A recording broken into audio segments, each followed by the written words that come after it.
Just as a little highlight for you guys, we're going to take a brief look at the Bengal. It's the first ship that Chris revealed for Squadron 42. It's a big beast. We've done extensive work on the hangar and the exterior. To give you an idea of the scale of the Bengal, you can fit an Idris inside of the Bengal's hangar, pretty much. You can't quite fly it in, but it's pretty close.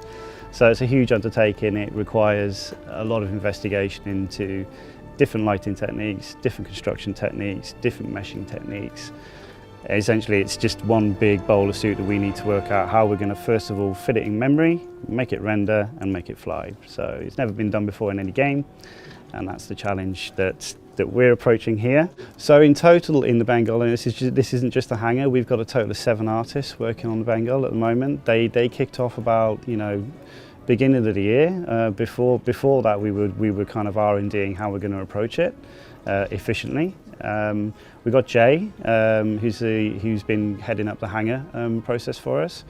We've got Ian, who's been working with Jay, and we've got Robin as well, who's looking at the bridge. And then we go to exterior work, which is another challenge in itself. So we've got Phil, our senior artist, working up. He's just come off the Starfarer, so to give you an idea of the quality that we're going to be pushing there. And when you approach making kind of ships over a kilometre in scale, the construction technique in 3D completely changes.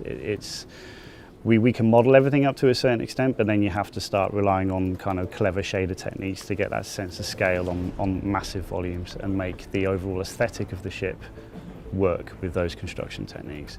And as you can see from this kind of brief preview of the exterior, it's come along really well.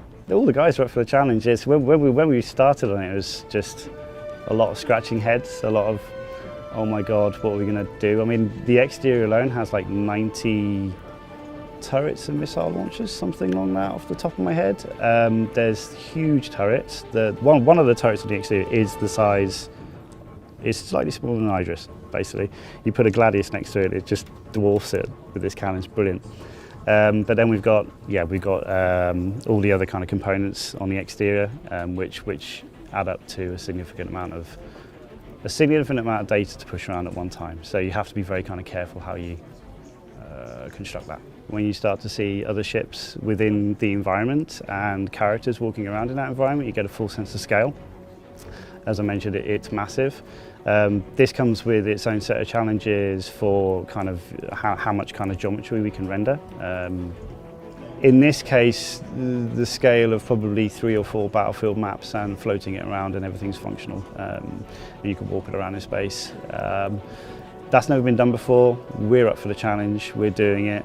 It is a challenge. Nothing in life is easy in this industry, but I'm fairly confident we're about sort of 70% of the way there now.